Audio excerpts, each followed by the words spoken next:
this poem I dedicate to a young lady that was meant to be here today. She's a poet that I met here. I forgot her name, but I'll find her on Instagram. So for that reason, this is all recorded, right? Yeah, so for that reason, I'm glad it's recorded, because it's recorded for you. And this is called Woman Means. And I wrote this in 2011 for my first International Women's Day. And just before I start, I'd like to dedicate this to two women. There is a politician, and I would pronounce her name wrong, so I don't want to pronounce her name wrong, but you could look her up. She's a Nigerian politician, and because she was too pretty, you know, like the Sarah Palin, of Nigeria. She was too damn pretty to be a politician, to be quite honest. So that didn't work in her favor, and everyone was like, we don't want a woman, they don't want one that looked like you. So she had to back down from politics, but she was already a businesswoman. She had a construction company. She had an energy company. I think she had a fashion company. So she was killing it. She didn't need politics. She was generally trying to change Nigeria. And there was a federal road, I repeat, a federal road that was so broken that none of the politicians cared to fix it. They couldn't do trade well because of it. That's where people would often stop and get robbed, because it was just easy to rob you because you couldn't transport quickly. She put in 350,000 American dollars of her own money to fix the road. And this was after she got run out of the running and disgraced. So big up her, dedicate this to her, and thank you. And Gabrielle Chanel, aka Coco Chanel. Check out her exhibition at the V&A right now. And this lady done tremendous things throughout her career. So I'll dedicate this to Chanel and that politician. For me, woman means, well, woman is strength, is grief. Womanhood can be pain, can be gain, and in all those words, some are the same. And I know that I was probably expected to just speak about what woman means in celebration, but for me, in many ways, being a woman is less about celebration and more intensification, if you will. However, with my choices, my efforts, my mission, it is to fill girls and women with elevation, regardless. Woman means working harder, twice as hard and 3 times if you're of color, having to prove ourselves to break a barrier and go that extra mile. And we have the power to do that with a smile, except if you're a social worker, apparently. I digress. With some of us, putting on a happy face brings denial, because we sometimes use it as a mask to make it worth our while. And in most cases, however, the pattern is the same with all races. The only thing that really separates us is circumstance, which only breaks us into smaller categories, but groups of many that carry similar stories. We are almost synchronized despite the differences in our lives. We are the ultimate species of beauty. Apparently, with that, we carry the most power, apparently, and a target of which men devour. We are the procreative carrier, the matriarchs of our families. This is seen in nearly all communities. Woman means compassion, selfless actions, and confused emotions. And when I say confused, I mean like men are very emotional creatures with their emotions, but sometimes their emotions are very easy to recognize. But a woman's emotion is often unidentified. So I understand when men complain and say, I can't read your mind. And in our heads, we're like, well, try to. As far as we're concerned, it's obvious what we're thinking and we shouldn't need to tell you. Aside from the ongoing Venus versus Mars debate, women have so much to offer and have offered so much and have given and contributed so much to the world for the greater good, and yet we are still the undermined sex. What the fuck? We are still fighting for equal or even just basic rights and respect in this modern day world. We are not just mothers and housewives or secretaries and hairdressers and nurses, and no disrespect to those hardworking ladies in those roles. But we've come so much further than that. In the past 30 years, women have become managing directors and creative directors and CEOs of banks. The founder of the Bank of Philadelphia is a black woman, by the way. Hotels, restaurants, fashion houses, publishing brands, record labels, and airlines, starting up more businesses and earning more monies than our male counterparts in some cases, no longer the unemployed and uneducated, unexpected to be codependent, barefoot, and pregnant.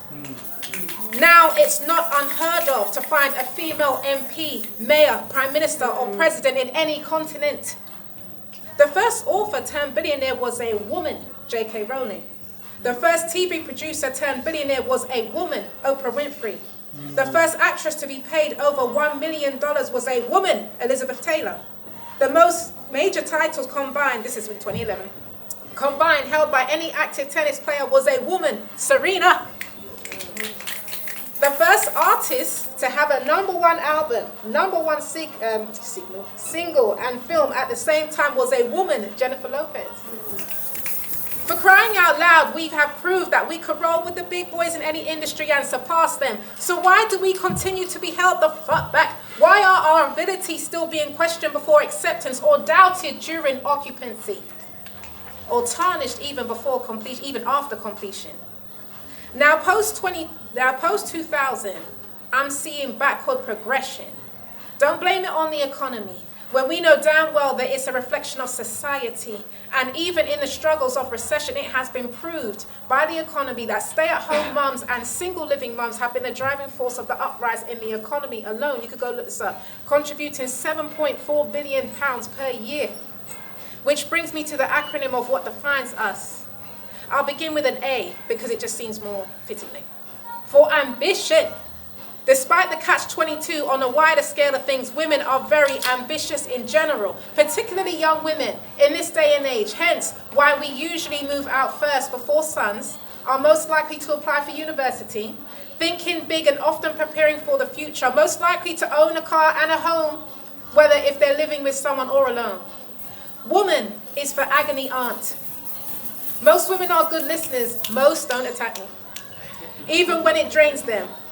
We often lend our ears to be a good friend or try to be a good person. Woman is for attitude.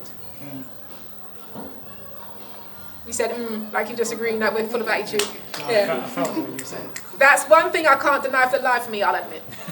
We give attitude and have attitude when we're ready, whether it's to be rude, fierce, or sexy. We could rock a dress, shoes, strike a pose, make a statement and a point, or give a dirty look and curse someone out, or shut someone up like no one's business. Attitude is definitely our thing, and it's all in the body language. Back to W. Work. Even without ambition or the entitlement of women's right, we put the work in. Our households, our children, our marriages, relationships, our images, health, and whatever else, as well as whatever job we have ourselves. Woman is for wisdom.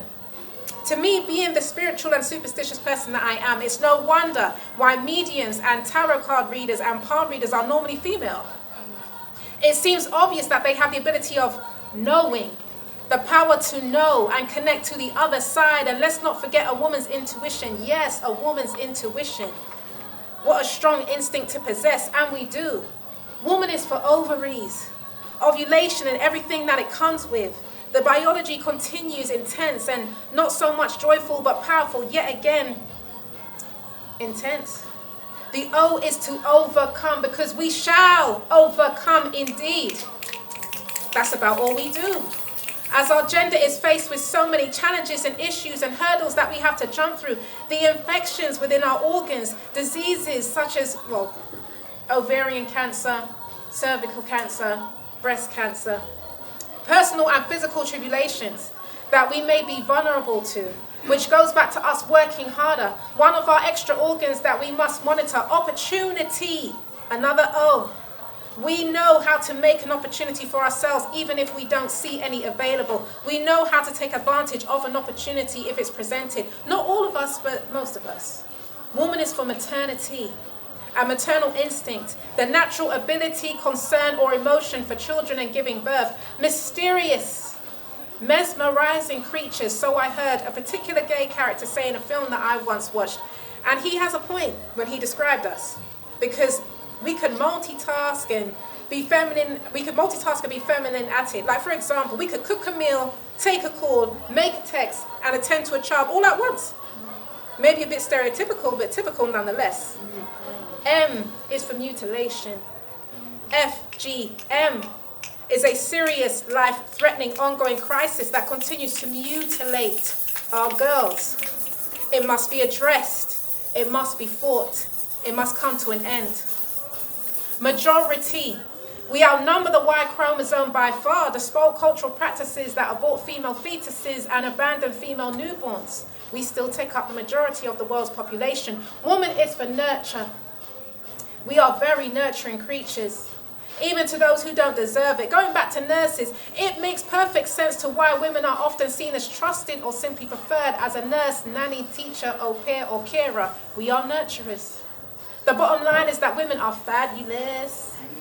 Hard-ass working, unknown strength having, barrier smashing, wisdom having, wisdom teaching, attitude giving, double standard fighting, powerful, beautiful beings, and I'm proud to be a woman. Ladies are you. Thank you.